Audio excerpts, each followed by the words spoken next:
Hi YouTube, I'm Max. This is my affirmation video from a book I've been copying called As a Man Thinketh by James Allen.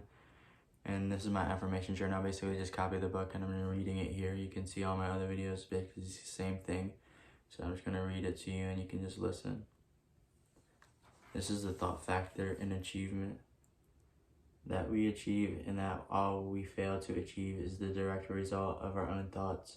In justly ordered universe where loss and being equal could also mean total destruction, trust me. Responsibility must be absolute. Our weakness and our strength must be pure, but impurity is to our own and by others, and there could be no altered by ourselves, never by others, and condition is also our own, and not yet as our suffering, as our happiness is endowed from within. And as we think, so we are, and as we continue to think, so we remain. As a strong person cannot help but a weaker, unless that weaker is helping himself, helping them, or willing to be helped, even when they are weak and become strong by themselves. They must by their own efforts develop the strength at which they admire in others, and they can alone be in that and to alter their condition, and as usual to think and to say, people are slaves because as they are oppressors, let us hate the oppressor, and now let us be among those who have the tendency to reserve their judgment and to say that one person is an oppressor because they are slaves. Let us despise those, and because the truth is that the oppressor and the slave are cooperators in ignorance while steaming the affliction upon the others, in reality afflicting upon themselves. A perfect knowledge proceeds of the action of law in the weakness of the oppressed and misapplied power of the oppressor. A perfect love, seeing the suffering which is states entails, condemns neither. A perfect compassion embrace both oppressor and oppressed. Those who have conquered weakness and have put away all selfish thoughts belong neither to the oppressor nor the oppressed. They are free. We can rise, conquer, and achieve by lifting up our thoughts, so we can remain weak, so they may remain that way, and to be into understanding in which they don't understand how to change the thoughts before we can achieve anything in this worldly things. We must lift our thoughts above slavish animal indulgence, and we may not be helped to order that in which we may succeed, and to give up all of these unnecessary thoughts into proportion of which must it become, because it is our first thought, and which you can neither think or such plan in such a way, and to develop into these resources, in which would fail in under those undertakings. And we can strongly control our thoughts, and we are in position to control affairs and to adopt serious responsibilities. We are not fit to act independently and stand alone, but are limited only by the thoughts which we choose. There can be a progress, no achievement without sacrifice, and our worldly success will be in those which sacrifices are confused animal thoughts, of which we fix our mind on the development and plans that are strengthening our resolution and self-reliance.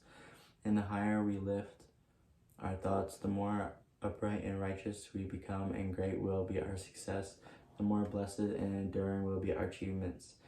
The universe does not favor the greedy, dishonest, the vicious, although the mere surface it may seem so at times, appears to do so, but it helps at home to the street of which is virtuous, and that all the great teachers of the ages have declared this in verifying forms, and to prove to know we have to persist in making ourselves more and more virtuous by lifting up our thoughts. Intellectual achievements are the result of thoughts that are concentrated in a search of knowledge for the beautiful and the true in life, and the nature of such achievements may sometimes be connected with vanity and ambition, but they are not the outcome of these characteristics. They are a natural outgrowth of long effort and pure unselfish thoughts. Spiritual achievements are the understanding and aspirations of constantly understanding the conception of noble and lofty thoughts. We dwell upon all that is pure and unselfish, and we will surely see as the sun reaches its zenith and the moon its full, and becomes wise and noble in character, and rises to the portions of the influence and blessedness. Achievement of whatever kind is the crown of effort. So to understand this by thought of one's self-control, resolution, purity, righteousness, and well-directed thought, we ascend by the aid but of indolence and of a corruption and of confusion thoughts they descend. People may rise to high success in the world and even to lofty altitudes in the spiritual realm, and again descend into weakness and wretchedness by allowing arrogant, selfish, and corrupt thoughts to take possession of them. Victories attained by right thought can only be maintained by watchfulness. Many give way when success is secured and rapidly fall back into failure. All achievement, whether in business, is intellectual or spiritual world, are the result of definite directed thought that are governed by the same law and are the same method by which the difference lies in the object of attainment. They are which would be accomplished must sacrifice little. They who would achieve much must sacrifice much. They who would attain highly must sacrifice greatly.